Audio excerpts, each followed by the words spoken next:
haya encontrado puede decir un fuerte amén.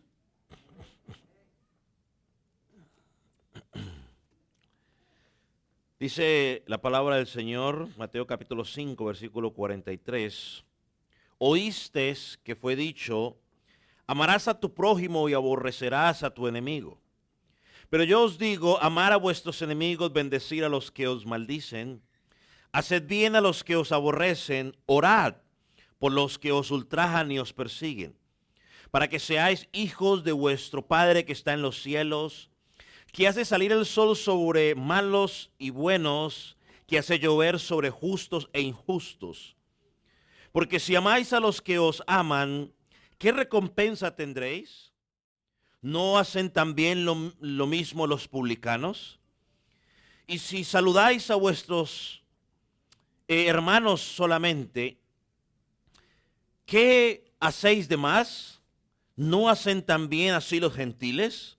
Sed pues vosotros perfectos, como vuestro Padre que está en los cielos es perfecto.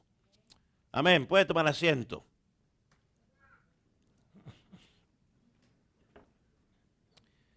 Hoy nos encontramos frente a la sexta y última ilustración que Jesucristo utiliza en este pasaje en particular, para mostrar que la interpretación de los fariseos del Antiguo Testamento no era la correcta.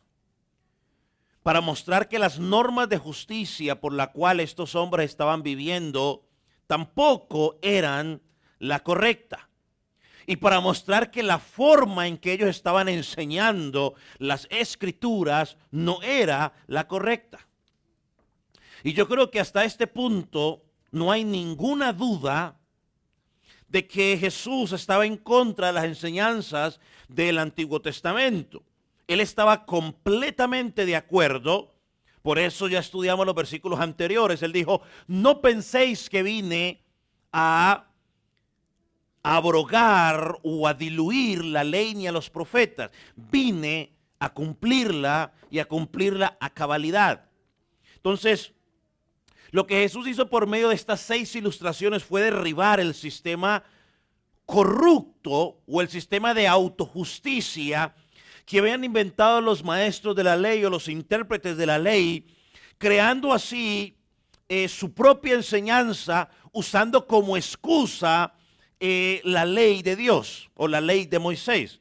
Y tristemente eso sigue pasando hoy. Mucha gente crea su propia enseñanza y usan la escritura para justificar esas enseñanzas.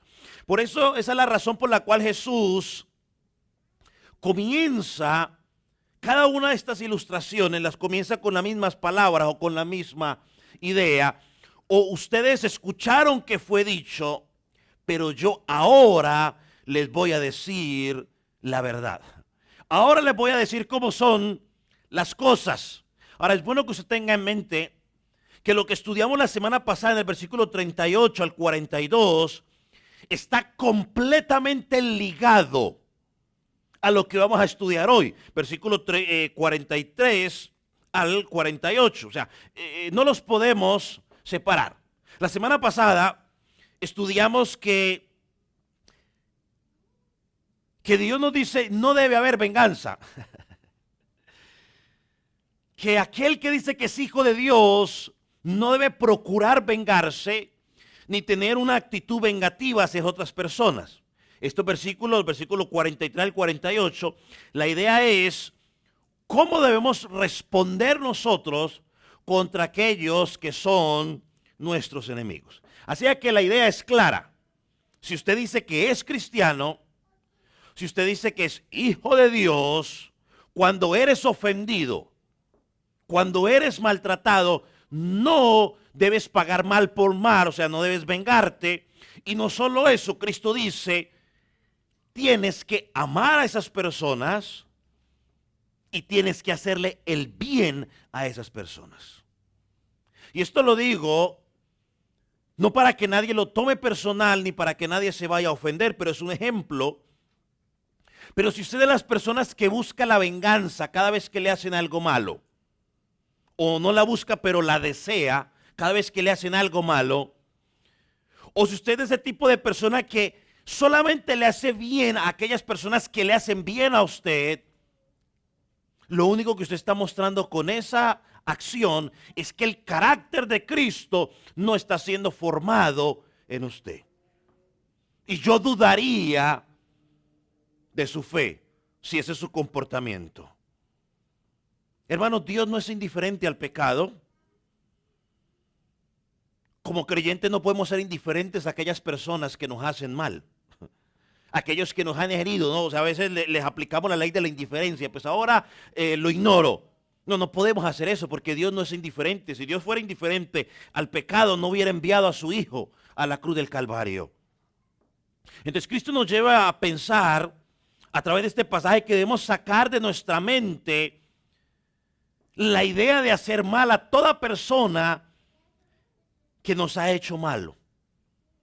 En lugar de estar pensando de recibir su merecido, debemos pensar en misericordia, Señor, por esa persona. Porque eso fue lo que Cristo nos enseñó. Y eso es lo que, si decimos que estamos en Cristo, hay un pasaje que quizás no es muy relevante a esto, pero un pasaje en 2 Corintios 5, 14, 15, donde el apóstol Pablo dice, el amor de Cristo nos constriñe, pensando en esto, que si uno murió por todos y luego todos murieron y por todos murió, para los que viven ya no vivan para sí, sino para aquel que murió y resucitó por todos. Hermanos, si decimos que Cristo murió por nosotros y ahora hemos muerto al pecado y ahora vivimos para Cristo, ya no debo vivir pensando en venganza, porque Cristo no es vengativo. Debo vivir pensando en amor. Oh, y por si alguno piensa de que ahí dice, pastor, mire, murió por todos los hombres, ahí no está diciendo eso. Porque si hubiera muerto por todos los hombres, entonces todos los hombres deberían estar viviendo para Él. ¿Y están viviendo para Él? Pues no, así que es una explicación ahí rápida, por si alguien podría decir, pastor, se contradice lo que dice los miércoles, no. Entonces, hermano, un espíritu vengativo muestra que todavía estoy viviendo para mí y no para Cristo. Hermanos, es una contradicción grande decir que hemos sido perdonados por Dios y al mismo tiempo no querer perdonar a los que nos han ofendido. Es una contradicción grande. Y en esta sección, Cristo nos dice que el verdadero cristiano, mire lo que voy a decir y póngame la atención, debí haberlo puesto al frente, pero Cristo dice, el verdadero cristiano, cuando sufre agravios, no piensa en la venganza, sino que está dispuesto a amar a todo aquel que le hace daño. ¿Cómo, pastor? Sí, así como usted escuchó. El que dice que está en Cristo, el que dice, como dice Corintios, que ha muerto y está en Cristo, en lugar de procurar la venganza cuando sufre algún agravio, procura amar a esa persona, procura amar a aquel que le hizo daño, procura hacerle bien a aquel que le hizo daño. Hermano, el cristiano genuino vive de esa manera. Vamos a mirar rápidamente. Oh, algo más, si usted practica la venganza, usted practica el odio a sus enemigos, usted no tiene derecho a decir que es cristiano. Usted no tiene derecho a levantar la bandera del evangelio, porque en el reino de los cielos no existe la venganza. En el reino de los cielos no existe pagar mal por mal. En el reino de los cielos no existe desear el mal a aquella persona que te ha hecho el mal. Así que si tú vives con un espíritu de venganza, deseando el mal a toda persona que te hace mal, a toda persona que te mira mal, tú no tienes derecho a llamarte hijo de Dios. Y no lo digo yo.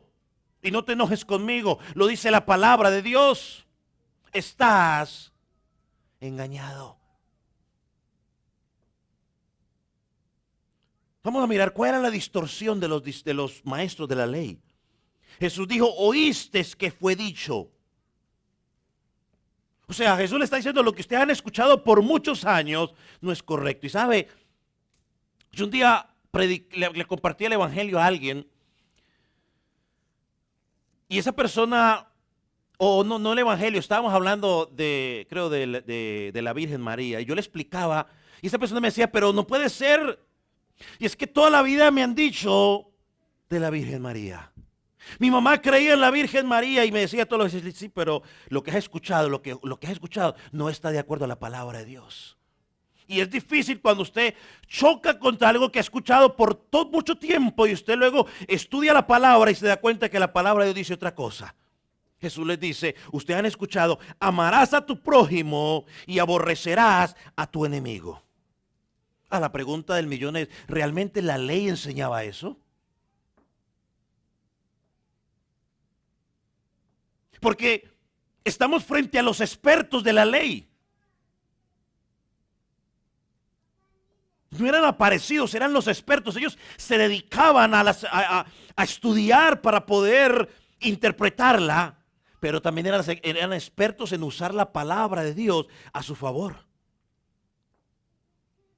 Es como cuando usted escucha por ahí que algunos dicen que el pecado de Adán y Eva no fue desobedecer, que el pecado de Adán y Eva fue haberle robado los diezmos a Dios, imagínense.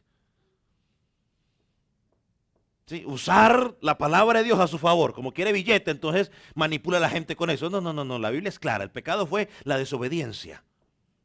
Se rebelaron contra Dios, quisieron ser igual a Dios. Y cualquier otra cosa que digan es puro cuento para manipular. Hermano, en ningún lugar de la escritura usted encuentra que Dios había autorizado a los israelitas para odiar a sus enemigos personales. Y aclaro, personales.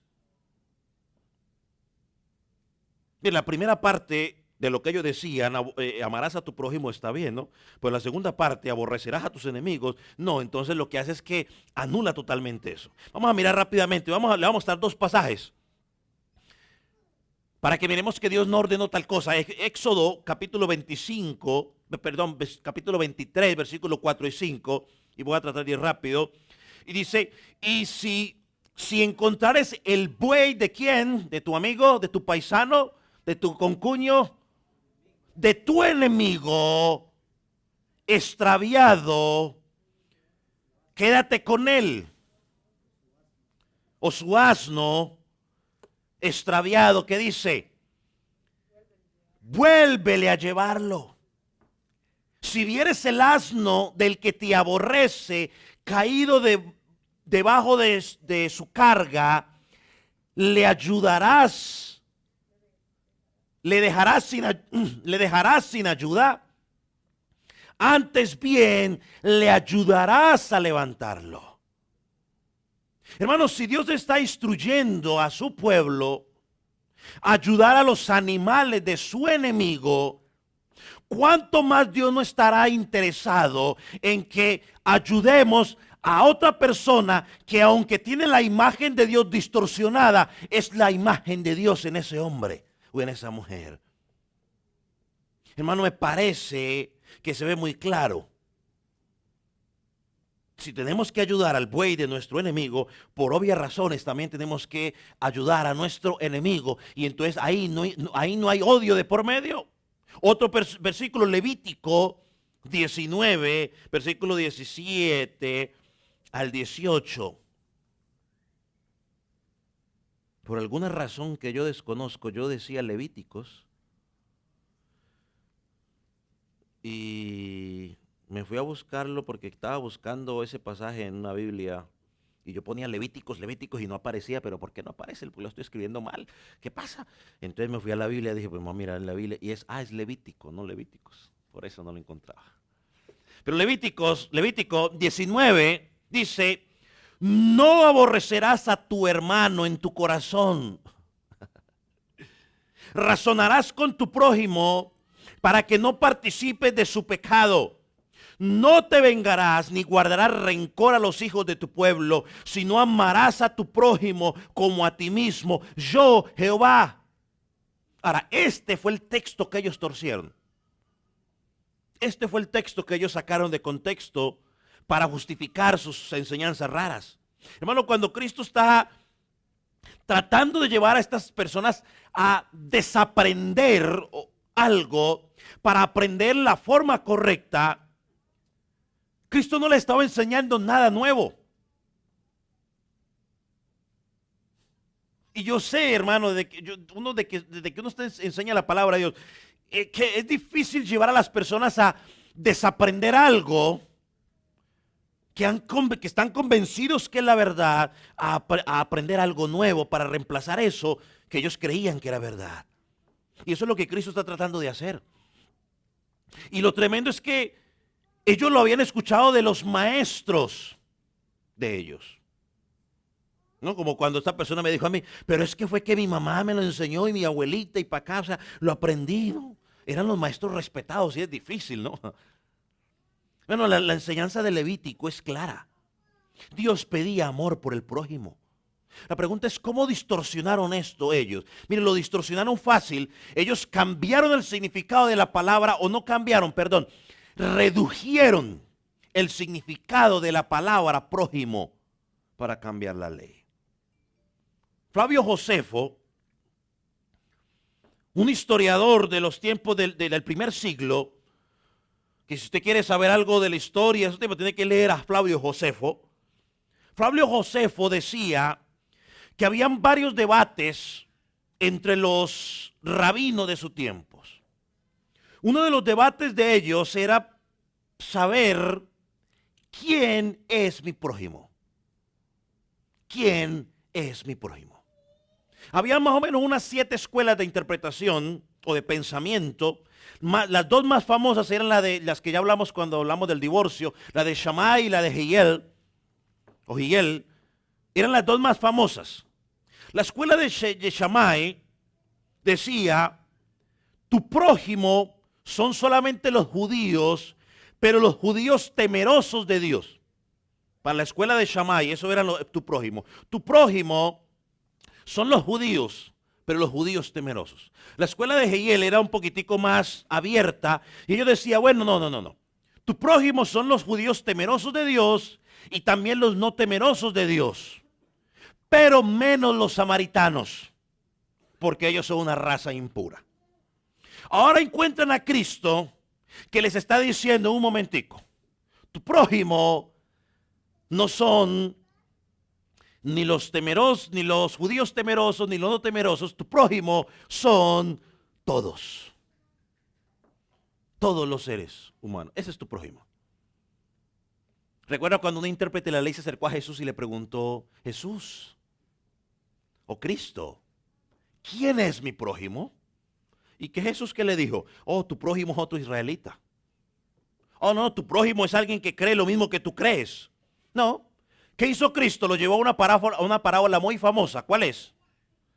La parábola del buen samaritano. Los samaritanos eran un grupo que las dos escuelas decían que ellos no eran su prójimo. Aparte, los samaritanos ellos no los querían ver ni en pintura, porque era una raza mixta, ¿no? Entre gentil y judío, así que no los querían. Y Jesús le dice, mira, ¿cuál es tu prójimo? Y él ni siquiera fue capaz de decir, el samaritano dijo, el que hizo misericordia. Él le dijo, ve y tú haz lo mismo. Entonces la interpretación lógica de estos hombres fue la siguiente. Si mi prójimo es mi hermano, o sea, el judío, por consecuencia los demás son mis enemigos. El mandamiento dice, amar a mi prójimo, ok, a mi hermano judío. Y entonces, el que no es mi prójimo, tengo permiso de Dios para aborrecerlo. No, pues la Biblia no enseña eso, ni la ley tampoco decía eso. Vaya conmigo a Éxodo capítulo 11, una vez más.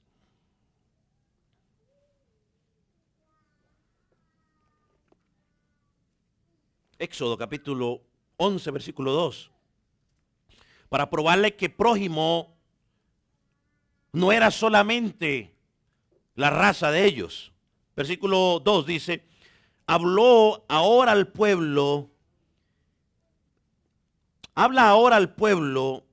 y que cada uno pida a su vecino y cada uno a su vecina alhajas de plata y de oro. Aquí está hablando de los egipcios, el pueblo antes de salir. Lo interesante es que la palabra que se usa como vecino es la misma palabra que se usa en Levítico 19, versículo 18, como prójimo. Ama a tu vecino o a tu prójimo como a ti mismo. Moisés le dijo, tu prójimo es tu vecino, un egipcio. Pídele alhajas. Egipcios que los maltrataron por más de 400 años. Es la misma orden que recibimos, por ejemplo, en Levítico 19, al final del capítulo 34 y 35. Mire lo que dice. Cuando el extranjero morare con vosotros en vuestra tierra, que le dice, no lo oprimáis. Cuando un natural de vosotros, como un natural de vosotros tendréis al extranjero que mora entre vosotros. ¿Y qué harás con él? Lo amarás como que como a ti mismo, porque extranjero fuiste en la tierra de Egipto, yo Jehová. Note que al principio de Levítico 19 le dice, ama a tu prójimo como a ti mismo. Y al final del capítulo le dice, ama al extranjero como a ti mismo. Así que la palabra prójimo y extranjero son sinónimos. La conclusión que podemos llegar, hermanos, es que la palabra prójimo no estaba limitada únicamente a la nación de Israel, como los maestros de la ley lo querían hacer creer. Hermanos, en el Nuevo Testamento había normas claras que se debían tener contra el enemigo. Vaya, por ejemplo, a Proverbios capítulo 24, rápidamente. Proverbios 24, versículos 17 y 18.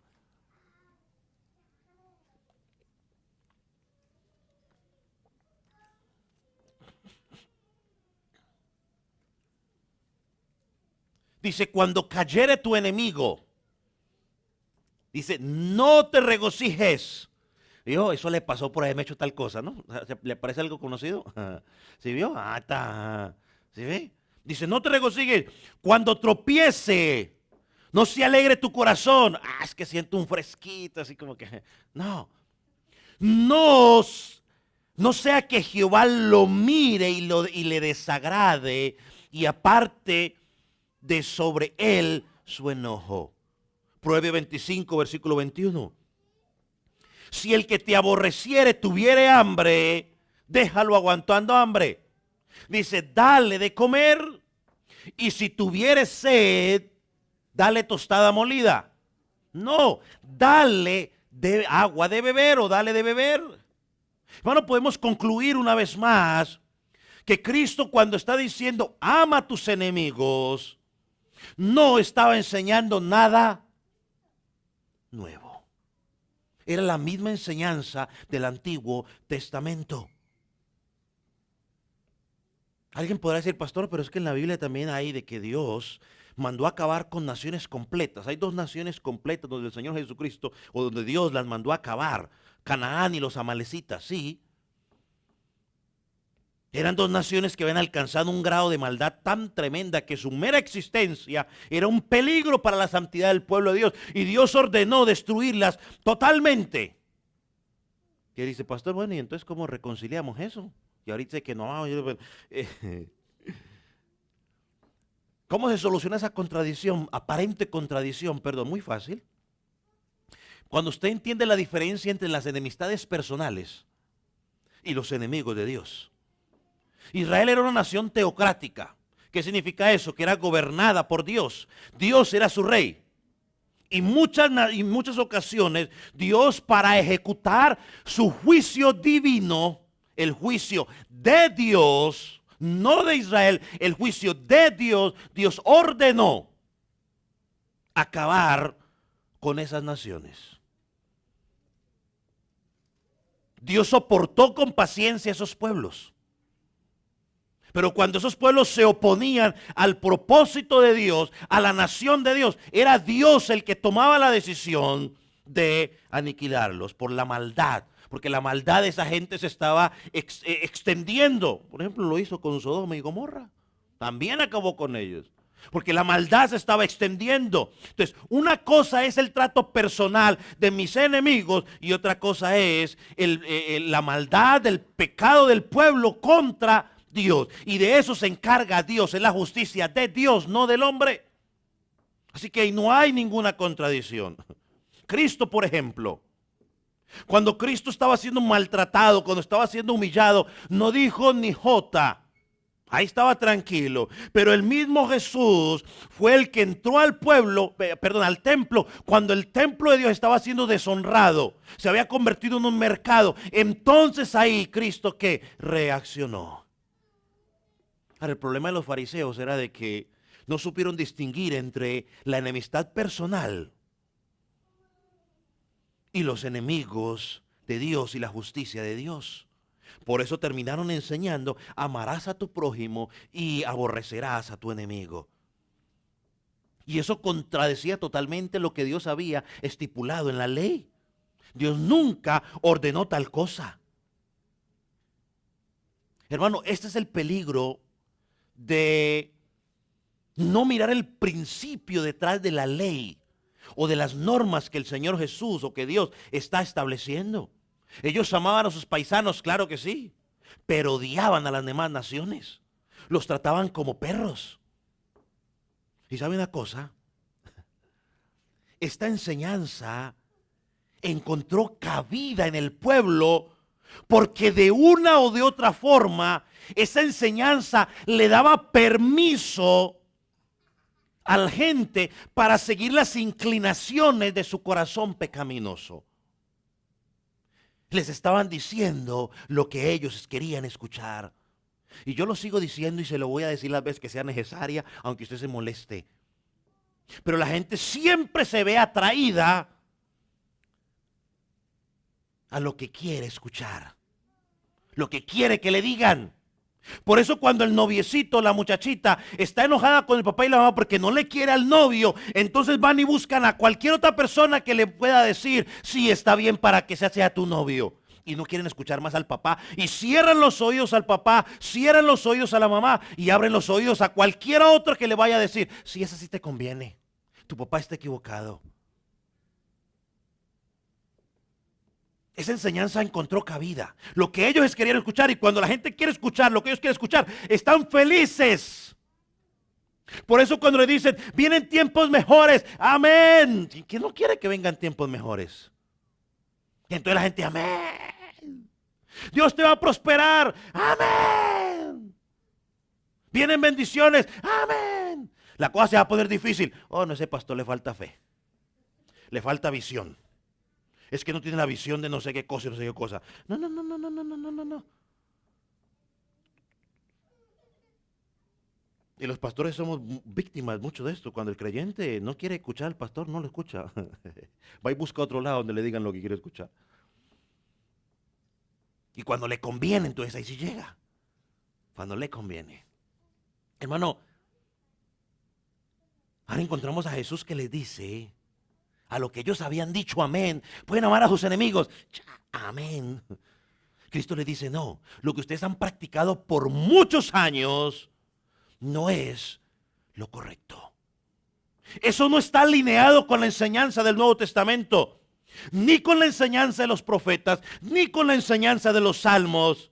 Yo me imagino que eso fue como una bomba en la mente de esas personas. Bueno, le iba a decir, pero no, porque pronto ya lo agarran como un ataque. Pero lo vieron como una bomba.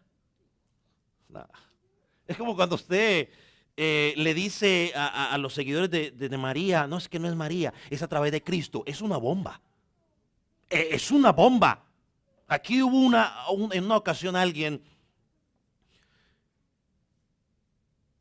que, bueno, mejor si es una bomba. Yo he hablado con algunos que cuando usted les habla de eso, les voy a hablar de ese tema para que no sentirlos incómodos, no se sientan incómodos. Quería usar otro ejemplo, pero los voy a incomodar. Pero esas personas dicen: pero es que no puede ser.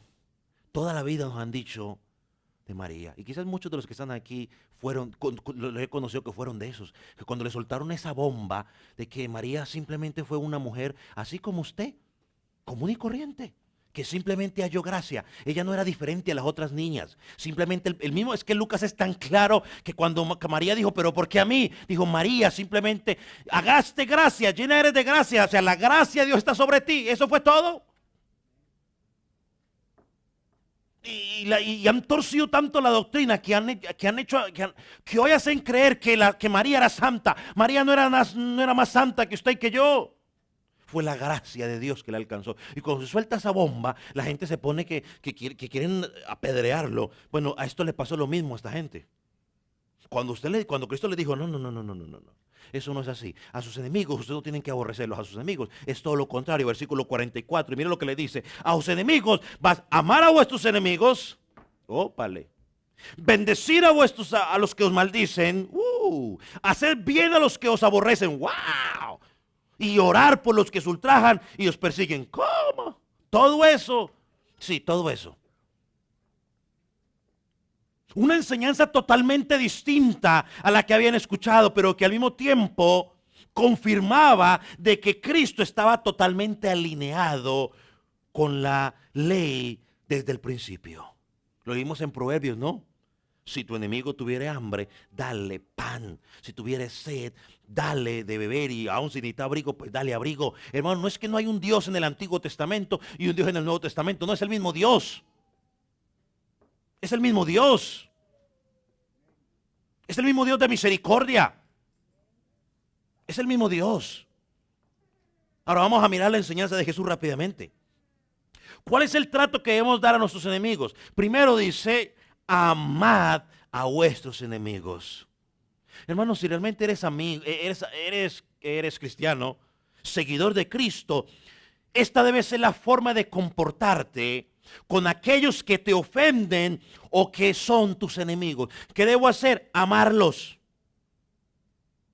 Y no solo amarlos en palabras, porque es que amar en palabras es fácil. Mi amor tiene que ser un amor de hechos, siempre buscando el bienestar de esa persona.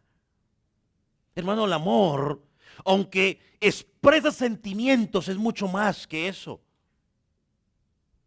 Mira algo interesante.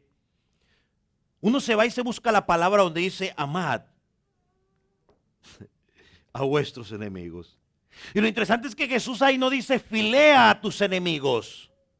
El amor filial es el amor no entre hermanos en Cristo, ¿no? Yo fileo al hermano aquí, fileo a los hermanos. No, Cristo no usa ese verbo. Tampoco usa el otro verbo de eros, ¿no? Tampoco. ¿Sabe cuál verbo usa allí? ¿Ya se imagina cuál? Agape. Jesús le está diciendo, mira, agapea, si lo puedo decir de esa manera, agapea a tus enemigos. En otras palabras, ama a tus enemigos de una manera incondicional. Pastor, ¿pero por qué? Yo no sé por qué, pero eso es lo que Dios dice. Es decir, no le pongas condiciones para amarte. Cuando yo me iba a casar, antes de casarnos, nosotros leímos un libro que se llamaba Las tres caras del amor, ¿no? Y ella hablaba de uno de los amores, de los amores. ¿Algún soltero? Léalo, es muy bueno. Anótelo, Las tres caras del amor, los solteritos. Pero decía ese libro, ¿qué decía? El amor, y él hablaba del amor porque sí, ¿no? Te amo. Oh, no, el amor, ¿por qué? Te amo porque haces esto, porque haces esto, lo otro. No. Eso no es amor incondicional. Te amo si, el otro amor era, te amo si haces, no, te amo si haces tal cosa, te amo si haces tal otra. No, eso no es amor incondicional. El amor incondicional es el que ama sin poner, ¿qué? Condiciones. Y Cristo dice aquí, a tus enemigos tienes que amarlo sin ponerle condiciones. Te voy a amar, pero si eres buena gente conmigo. No, te voy a amar simplemente porque debo amarte. Eso es amor agape. Y honestamente le digo, hermano, necesitamos que arrepentirnos porque estamos lejos de ese estándar. Hoy queremos rebajar los estándares. Pastor, ¿y por qué no podemos amar incondicionalmente? Le voy a dar 4 razones rápidamente por las cuales no amamos incondicionalmente. Por el ego. Porque el ego está esperando que me ame a mí primero para luego yo dar o corresponder con amor. A ver, ámame y si tú me amas, yo voy a considerar a ver si de pronto eres digno de que yo te ame. el ego. Por eso no amamos incondicionalmente. Segundo, por orgullo. Porque nos ofendemos cuando nos dicen cualquier cosa, algo que no nos gustó, nos ofendemos. Sentimos vergüenza. Es que me hizo quedar mal delante de las personas. Y entonces eso nos impide amar incondicionalmente. Tercero, porque nos gusta darle largas al asunto. Es que yo estoy cansado de tratar estos problemas y la gente y uno dice, hermano, tiene que perdonar. Sí, pastor, pero yo no necesito tiempo, pastor. Deje que el tiempo pase. Eso es amor. No, por eso no podemos amar de una forma incondicional. Y una cuarta forma es que no podemos amar hasta que no hayamos sido amados. Y solamente podemos amar hasta el grado que usted ha experimentado ese amor. Hermanos, es una gran verdad. Usted no puede amar hasta que no haya sido amado. Y Jesús lo dice claramente en Mateo, en Juan. Mire, usted ama a Dios. ¿Sabe por qué? Porque Dios lo amó primero. ¿Se da cuenta de que es que yo soy muy amoroso? No. Porque el hombre está podrido en delitos y pecados. Está muerto y un muerto no puede amar a Dios. El muerto lo que hace es odiar a Dios. Y eso está claro en toda la escritura, desde Génesis hasta Apocalipsis. Que usted quiera creer otra cosa, eso no, yo no puedo hacer nada. La gente siempre se justifica diciendo, pastor, es que usted no sabe lo que me han hecho. No sé. Pero yo le hago una pregunta. Si usted tuviera el coraje, la valentía de acercarse a Dios y decirle, Dios, dime, ¿qué es lo que yo he hecho contra ti?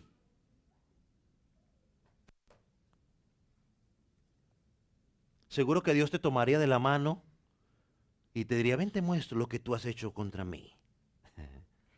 Pero a pesar de lo que tú hiciste contra mí, yo morí en la cruz del Calvario y di mi vida por ti.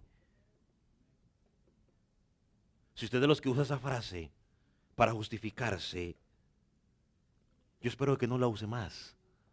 Porque no se trata de que tanto te han hecho a ti, que tanto me han hecho a mí. Se trata de que si Cristo vive en mí, yo debo amar a mis enemigos de una forma incondicional. Sigue diciendo el versículo, bendecid a los que te maldicen.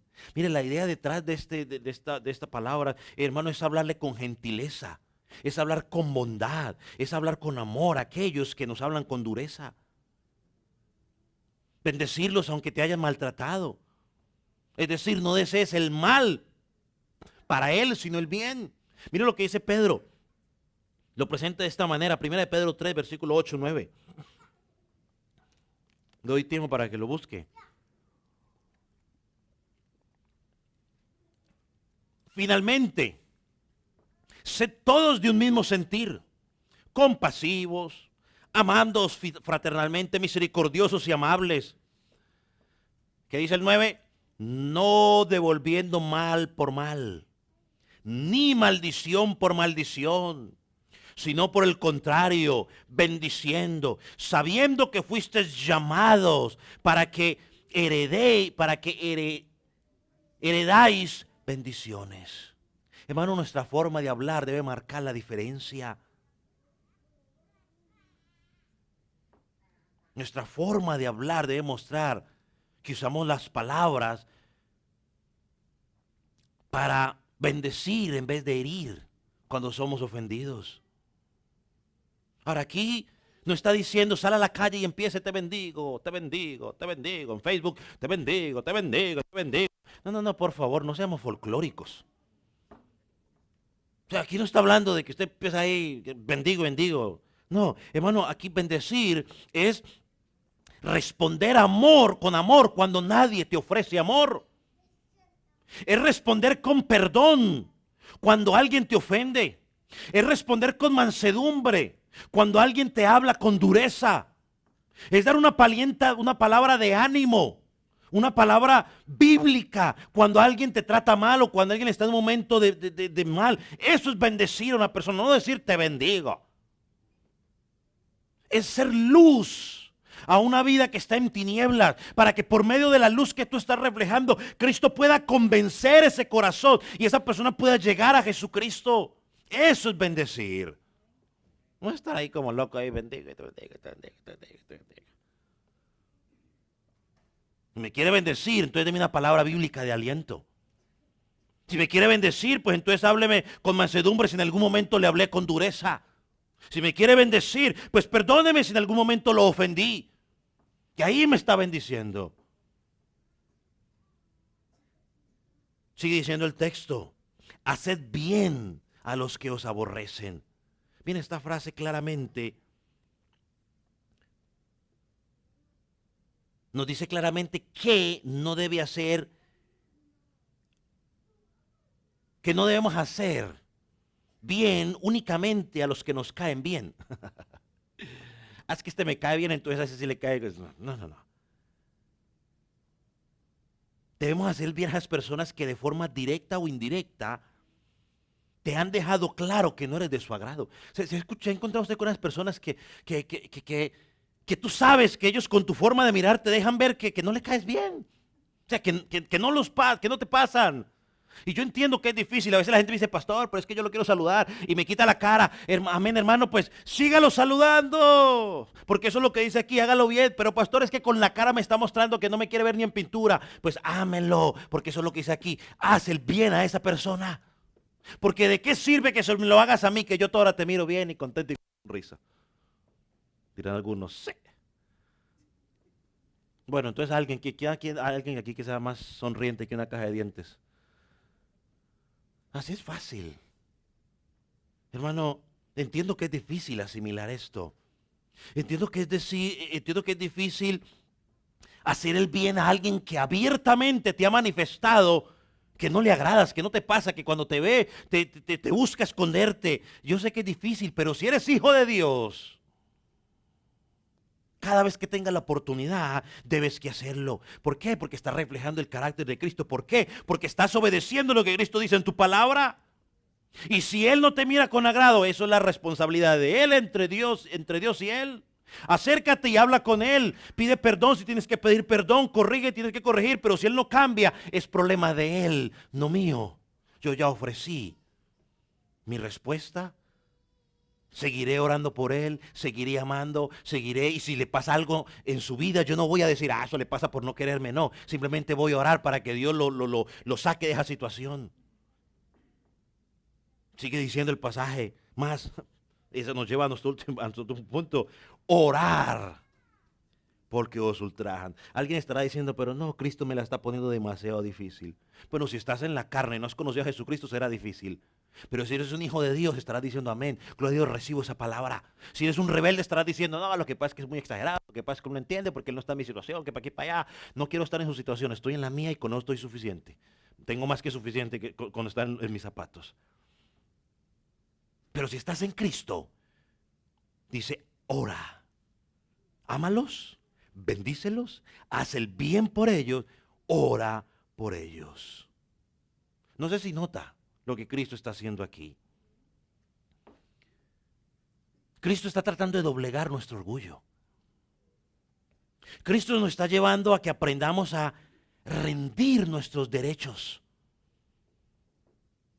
Cristo sabe que es difícil presentarnos delante de Dios en oración para honrar su nombre. Es difícil llegar y honrar el nombre de Dios en oración. Es difícil presentarnos delante de Dios, orar por mis enemigos y que al mismo tiempo mi corazón no muestre una actitud, o sea, que mi corazón no cambie. Que cuando yo estoy orando por Dios, Señor, te honro, te bendigo. Cuando estoy orando por el hermano que me cae bien, Señor, bendícelo, trae bendición para aquí, para allá. Señor, pero, bueno, Señor, y ahora que me toca por mi vecino, bueno, Señor, a él también bendícelo. ¿Sí ve? No, porque Jesús dice, ora por ellos. Es decir, que si yo pongo pasión e intención para orar por mí mismo, por mi vecino, por el que sea, también voy a orar, voy a poner la misma intensidad para clamar por mi vecino o por mi enemigo para que Dios lo bendiga. Ahora, y la oración no es, Señor, yo oro para que tú cambies a mi enemigo. Yo oro, Señor, para que mi enemigo venga y me bendiga. Yo oro, Señor, para que cuando yo pase, mi enemigo entonces caiga a mis pies. Yo oro. No, esa no es la oración. No, esa no es la oración, perdóneme, pero discúlpeme. Esa no es la oración que que Cristo está buscando. La oración que Cristo está buscando es orar por el bienestar espiritual de esa persona. Si esa persona no conoce a Cristo, tu oración debe ser: Señor, yo oro para que su corazón duro sea doblegado. Y si es uno que dice que es cristiano, pero usted le dice: Señor, yo oro para que haya crecimiento espiritual en él. Orar por su salvación, aquel que que no conoce. Orar por la salvación. Yo no sé cuántos de ustedes oran por la salvación de sus enemigos. ¿Cuántos de ustedes oran, doblan rodilla y claman: Señor, yo oro, Padre, para que esa persona pueda llegar a conocerte? Porque, Señor, va camino al infierno. ¿Sabía usted eso o no lo sabía? Bueno, si no lo sabía, ya lo sabe. Si está enfermo, yo oro: Señor, sánalo. Yo no voy a decir: bueno, eso le pasó por haberme hecho la vida imposible. Ahí está, ¿sí ve? ¿Sí ve? Dios no castiga ni con fuerte ni con palo, como dicen los colombianos, o decimos los colombianos. No, es: Señor, yo voy a orar. Señor, yo oro. Señor, para que en tu misericordia extienda su sanidad sobre él. Yo oro, Señor, para que tú lo respaldes. Señor, y oro para que lo traigas a la cruz de Cristo. Señor, así como un día me atraíste a mí con hilos de amor hacia ti, Señor, atráelos también a ti.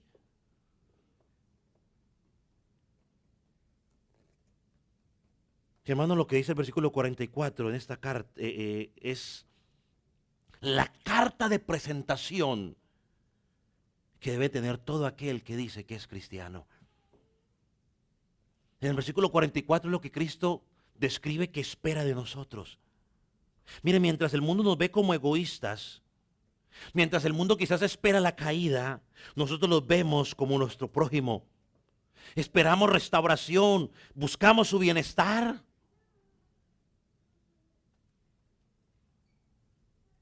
Hermano, ¿por qué debemos reaccionar de esa manera? Hermano, simple. Porque es que el mundo vive en esclavo en sus delitos y pecados. Mientras nosotros no. Nosotros hemos sido libertados del pecado, lo cantamos hace un rato. Tenemos el amor de Cristo, tenemos la compasión de Jesucristo. Y por eso mostramos compasión por esas personas.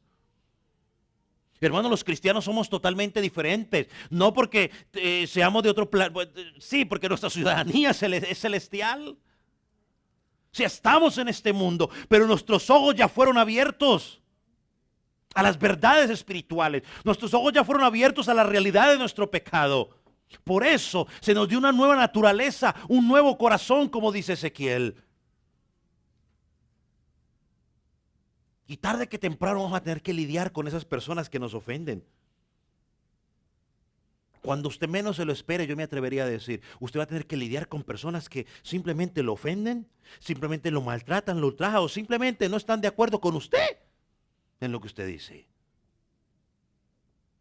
Y Cristo nos dice: en lugar de responder agresivamente, con indiferencia, debemos acercarnos a esas personas con misericordia. Y estas palabras de Cristo no son mera teoría. Claramente las vemos en su ministerio. Y muy rápidamente, cuando estaba siendo maltratado, condenado, apedreado, crucificado, Cristo no dijo que caiga cielo, que caiga fuego del cielo y los consuma a todos. Dice la palabra que mientras todos se burlaban de él, lo maltrataban, Cristo en una de sus palabras lo único que atinó fue a decir: Padre, perdónalos, porque no saben lo que hacen. Y sabe que yo creo que la gran mayoría, por no decir todo el mundo, pero la gran mayoría de personas se sabe esa palabra: Padre, perdónalos porque no saben lo que hacen. Y lo repiten como loros en abril. Pero ¿sabe cuántos de esos hacen lo mismo que hace Cristo? Ya el porcentaje se reduce, irá por ahí a un 1 o 2% de la población mundial.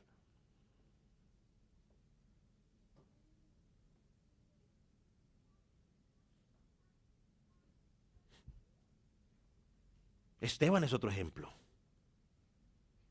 Mientras estaba siendo maltratado, mientras estaba siendo pedreado, ultrajado,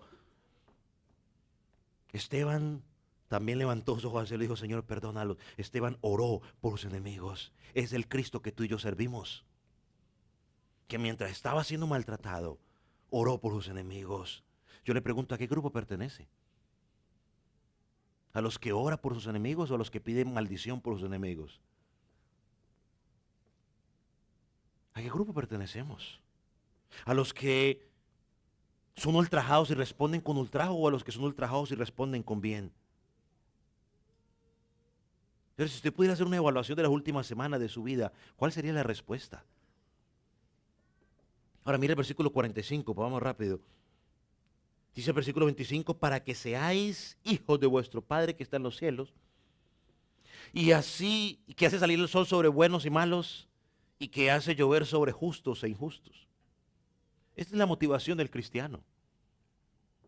Ahora, la idea de este pasaje, y lo quiero aclarar por si alguien lo acaba, porque aunque aquí lo hemos dejado bien claro en esta congregación, pero lo voy a dejar claro una vez más.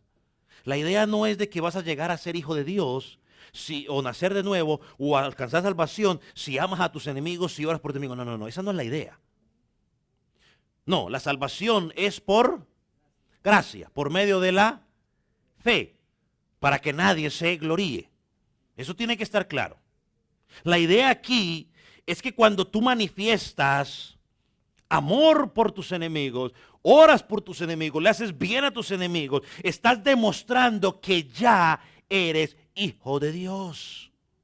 Estás mostrando que el carácter de tu Padre se está formando en ti. Y ese carácter de tu Padre que se está formando en ti fluye a través de amor contra tus enemigos. ¿Se entiende, cierto? Quería aclarar eso. Ahora, en este versículo encontramos la gracia común de Dios. Está la gracia salvífica. ¿Cuál es la gracia salvífica? Bueno, la que alcanzamos para llegar a la salvación. La gracia común de Dios es la que vemos aquí. Él hace salir el sol ¿sobre quién? Sobre todo el mundo. Pastor, ahí dice buenos y malos, y la Biblia dice que no hay un solo hombre bueno. Bueno, está haciendo referencia pues a los que creen en Cristo, a los que son hijos de, a los justos y a los injustos. Adelante lo pone justos e injustos entonces, pues para que no se confunda. Él hace salir. Mire, él pudo haber dicho que brilla el sol solamente para los salvos. Y el resto que miren cómo se la arreglan. El resto que compren calentón. No. Hoy hay muchas personas que odian a Dios, pero que se benefician por la lluvia que cae en sus campos y sus cosechas salen y ellos odian a Dios y se benefician. Hay muchas personas que odian a Dios y se benefician de muchas bendiciones gracias a la gracia común de Dios. Y muchas gracias también a las bendiciones que Dios da a los hijos de Dios. Pero el mundo tiene que saber diferente, que somos diferentes. ¿Sabe? Cuando un discípulo buscaba un maestro, buscaba al maestro que le convenía y le gustaba la enseñanza de ese maestro, entonces lo buscaba. En Jesús, y cuando no le gustaba la enseñanza, simplemente salía y se iba. Recuerden en Juan capítulo 6, cuando Jesús empezó a enseñar y los discípulos dijeron que mucha gente empezó a abandonarlo. ¿Por qué? Porque no le gustaba la enseñanza de Jesús. Pero voluntariamente llegaron, voluntariamente se fueron. Jesús les dice a los discípulos, ustedes son diferentes. Ustedes son diferentes primero porque ustedes no me buscaron a mí. Yo los escogí a ustedes. No, la gente sigue pensando que ellos escogen a Dios, pero no, es Dios el que nos escoge. Yo te elegí, yo te llamé. Sí, tú tomas la decisión, lo haces verbal, pero haces esa decisión verbal porque yo te escogí primero. Así lo mismo, tú amas a Dios porque Dios te amó primero. Pero entonces dice, ustedes son diferentes. Tienen un padre diferente. Tienen un llamado diferente. Tienen una meta diferente. Entonces compórtense de una manera diferente. Porque son hijos de Dios. Y los discípulos de Jesucristo o el discípulo de Jesucristo no obtiene conocimiento para un examen, sino para ser como su maestro. Miren, los discípulos, la meta del discípulo era ser como su maestro. Al punto de que si alguien quería en los tiempos de Jesús, si alguien quería conocer al maestro, lo único que tenía que hacer era ir a mirar al discípulo. Porque el discípulo copiaba o vivía de acuerdo a lo que el maestro le había enseñado, que se parecía tanto a él. Esa era la meta. Por eso cuando fueron a agarrar a Pedrito, lo confundieron, ¿no? Es que tú pareces, tú hablas como él. Pedro tuvo que cambiar hasta su forma de hablar. Hermano, ¿será que la gente hoy está, cuando nos ve a nosotros, puede determinar cómo es Jesús? ¿Será que tus enemigos cuando te ven hoy pueden determinar cómo es Jesús? Pero una cosa es que te odien por predicar el evangelio. Son dos cosas diferentes. Pero ¿cómo respondes tú? Cuando ellos pueden decir, mira, ese no me cae bien, pero es que la verdad tengo que reconocer que esa persona es íntegra. Esa persona vive lo que dice. Esa persona sí es cristiano. O es de los que dicen, hey, yo no sé ese por qué vaya, si es que eso parece de todo menos cristiano. Dios quiere que seamos como su Hijo.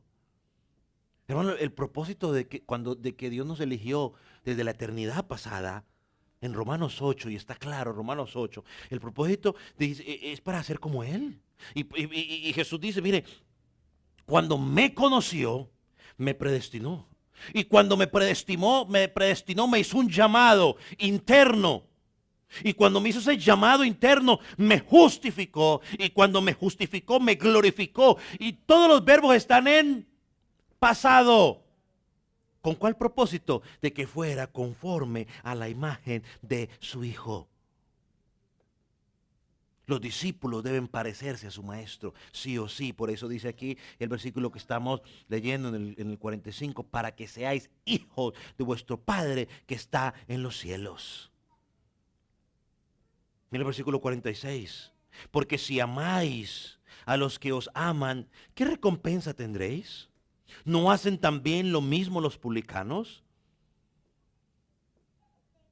¿Sabe lo que Cristo está diciendo por medio de este pasaje? Que tiene que haber una distinción entre el discípulo de Jesucristo y los discípulos del mundo. Tiene que haber una distinción. Yo le pregunto a usted, ¿por qué Jesucristo dice aquí, no hacen lo mismo los publicanos? ¿Quiénes eran los publicanos? Los publicanos para ellos eran lo peor de lo peor. Eran pecadores y lo peor de lo peor, no podían. Por eso a Jesús lo acusaban de estar con ellos. Eran lo peor de lo peor. ¿Y sabes qué es lo que Jesucristo le está diciendo aquí con este pasaje? Mire, le está diciendo así de simple. Mire, si ustedes aman solamente a los que lo aman, si ustedes saludan únicamente a los que los saludan, si ustedes hacen bien únicamente a los que les hacen bien a ustedes, tu nivel, estás al mismo nivel de un publicano. Palabras difíciles de digerir para estos hombres. Jesús le dice, si tú no eres capaz de amar a tus enemigos, si tú no eres capaz de hacerle bien a tus enemigos, si tú no eres capaz de orar por tus enemigos, tú eres un publicano. Tú eres igual que ellos, del que tanto te quejas y al que tanto desprecias. Y se lo digo hoy a usted con cariño y con amor. Hermano, si usted no es capaz de amar a sus enemigos, si usted no es capaz de orar por su enemigo, si usted no es capaz de amar a su enemigo, si usted no es capaz de hacerle bien al que le hizo mal, usted está comportándose igual que ellos. Y es bueno que examine su fe. No se vaya a enojar por que le digo esa palabra, pero es bueno que examine su fe. Porque el Hijo de Dios reacciona de una manera totalmente diferente. ¿Y quién soy yo? ¿Quién es usted para...? Bueno, yo no soy nadie, pero simplemente estoy diciendo, los frutos hablan por sí solos. Cristo le dijo, eres un reflejo de aquello que tanto te estás quejando. Si no amas a tu enemigo, si no oras por tu enemigo, si no le haces el bien a tu enemigo. Versículo 47. Si saludáis a vuestros hermanos solamente, ¿qué hacéis de más? Dice Jesús. Por favor, ¿qué hacéis de más?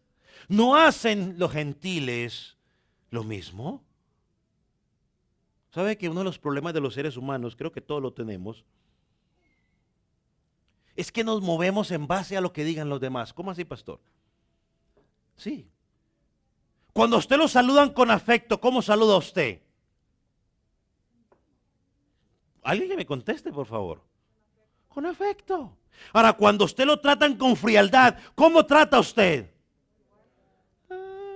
Entonces, nos dirigimos por lo que otros hacen, por lo que otros nos tratan. Estamos más preocupados por, ay, y es que, bueno, en mi clase de psicología, la profesora nos dijo que nosotros no somos lo que nosotros creemos que somos. Nosotros somos lo que creemos que el otro cree que soy. O sea, eso suena medio trabalenguas, pero eso decía ella. Yo me quedé así como que, ¿what? Sí, usted cree, a veces usted cree que usted es lo que usted cree de usted. No, usted es lo que usted realmente está creyendo que otros creen de usted. Ay, es que ellos creen que soy enojón. Ay, es que ellos creen que yo soy así. Ay, es que ellos creen que no soy salvo. Ay, es que ellos creen que soy muy peludo. Ay, es que ellos creen eso y lo otro. O sea, usted está viviendo en base a lo que otro cree.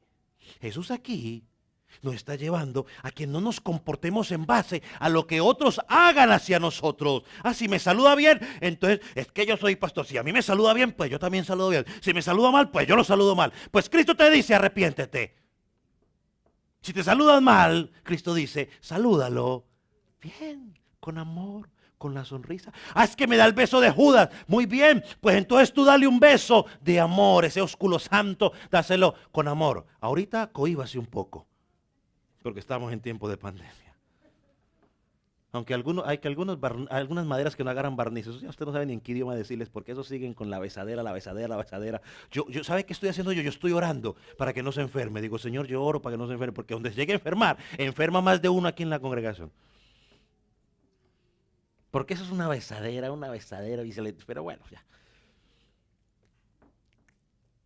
Hermano, baje ese argumento de que me trata mal, yo trato mal. Porque entonces el que te está dirigiendo cómo actuar es esa persona. Cristo te dice, no te dirijas en la forma como te tratan. Tú, pon la pauta. Si eres cristiano, eso no debe pasar en tu vida. Debemos llegar al punto en que los demás no gobiernan mi vida, sino que debemos ser gobernados por el principio de amor que Cristo presenta aquí en este pasaje. El principio de amor que Cristo implantó en nuestra vida por medio de su Espíritu. El mundo tiene que ver que algo pasó en nuestra vida y que la única explicación que ellos puedan dar es que algo sobrenatural pasó en el corazón de esa persona. Hermano, pensemos por un momento. Deme unos minuticos más. Yo creo que ya llegué a 1 hora, pero deme unos minuticos más. Hermanos, si tú y yo hacemos lo mismo que hace aquellas personas que tienen la imagen de Dios manchada, aquellos que no han sido regenerados, ¿cuál es la diferencia entre el cristiano y el perdido? ¿Cuál es la diferencia entre el salvo y el no salvo? O sea, si el no salvo se venga y el salvo se venga, si el no salvo responde la ofensa con ofensa y el salvo responde la ofensa con ofensa, ¿cuál es la diferencia? Mi hermano, Dios quiere que saludemos no solamente al que te saluda bien.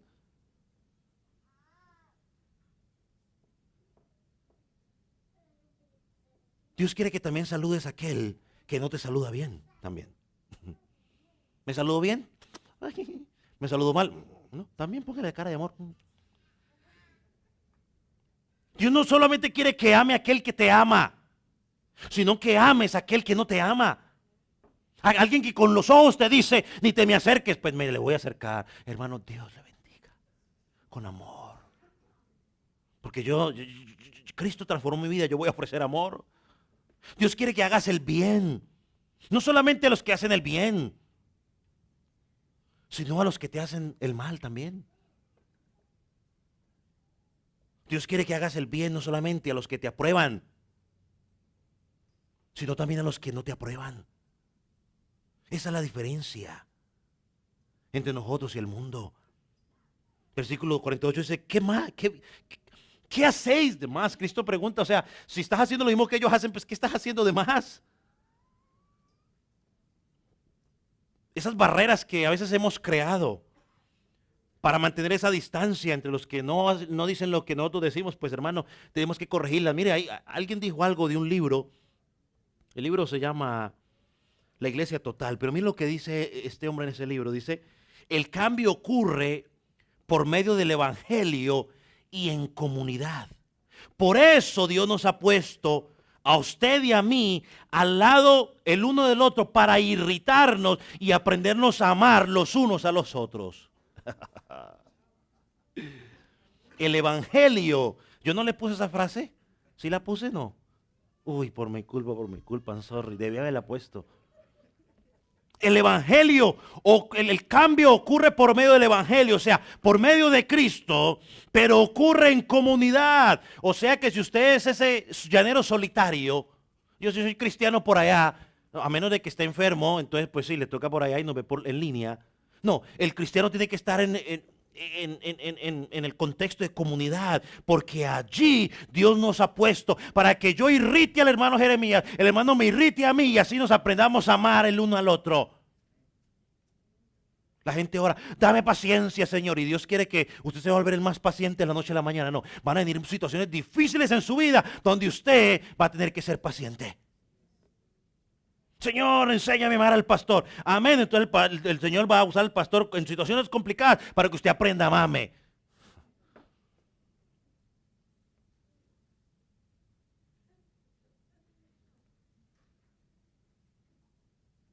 Y así oramos un montón Señor, que provee, Señor, para mi cosa. Bueno, pues entonces Dios le da trabajito. Sigamos mejor aquí. 48, sed pues vosotros perfectos como vuestro Padre que es perfecto. Aquí no está hablando de la perfección que usted está imaginando, porque eso aquí está en la eternidad, no lo vamos a poder alcanzar. Eso seremos cuando seamos glorificados, donde no hay más pecado y todo estará bonito. Aquí está hablando de qué, del amor. El contexto está hablando del amor. Cristo dice que debemos ser perfectos en amor, es decir, completos en amor. Si eres un cristiano, debes hacer un esfuerzo consciente por encaminarte a esa meta. Esa debe ser tu meta. Tu meta no es ser millonario. Tu meta no es, no sé, todas las locuras que dicen por ahí. Tu meta es ser como Cristo. Y la meta de Cristo es, parte de esa meta es amar, buscar ese amor. Hermano, no se trata de nosotros. No se trata de que estemos cómodos. No se trata de que seamos amados, que seamos aceptados por los demás. Se trata de exhibir el carácter de Dios. El carácter de Dios Padre que me eligió. El carácter de Dios Hijo que me redimió. Y el carácter del Espíritu Santo que vive en mí, que me persevera. O que me preserva, es la palabra. Que me preserva. Ese es el amor que debo mostrar. Y no al que me cae bien. Bueno, a él también. Sino a aquel que no me cae tan bien o que yo creo que es mi enemigo. Entonces debemos amar como Cristo nos amó y debemos ser discípulos para que cuando la gente nos mire puedan decir, así es Cristo, yo quiero lo que Él tiene. Vamos a orar, ponga sobre sus pies.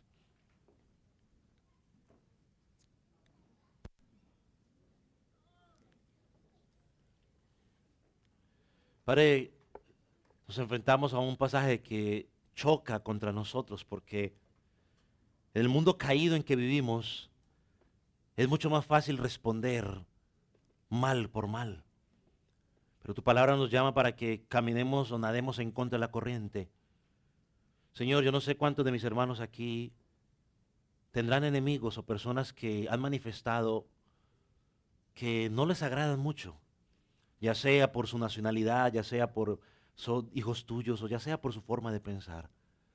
Padre, mi oración es para que tú puedas mover el corazón de cada uno de los que estamos aquí, a amar incondicionalmente a esas personas, a que si está a nuestro alcance hacer el bien a esas personas. Señor, a bendecir a esas personas. Señor, y lo más importante, orar por ellos. Señor, no orando para que los quiten de nuestro lado, Señor, sino orando por un bienestar espiritual, orando por salvación. Señor, orando por salud si están enfermos. Orando, Señor, por situaciones económicas si están pasando por situaciones económicas. Dando recomendaciones. Padre, en tus manos estamos. Señor, y si hay alguien aquí en este lugar que no te ha conocido, Señor, muéstrale en su corazón que lo que dice el versículo 44, no lo podrá vivir a menos que tú vivas en él. No lo podrá practicar a menos que tú vivas en él. Mi oración es para que tú convenzas hoy ese corazón. Mi oración es para que tú hoy derribes Señor, ese corazón de piedra, ese corazón que se opone a ti, Señor, y hoy pueda llegar hoy a ti en fe y en arrepentimiento. Padre, en tus manos estamos para que tú hagas la obra. Gracias por tu palabra. Señor, permite de que sea aplicada. Señor, y que no sea un sermón más, Señor, sino que durante esta semana podamos encontrar formas prácticas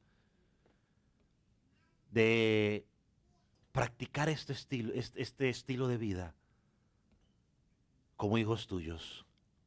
En el nombre de Jesús te damos gracias. Amén. Señor.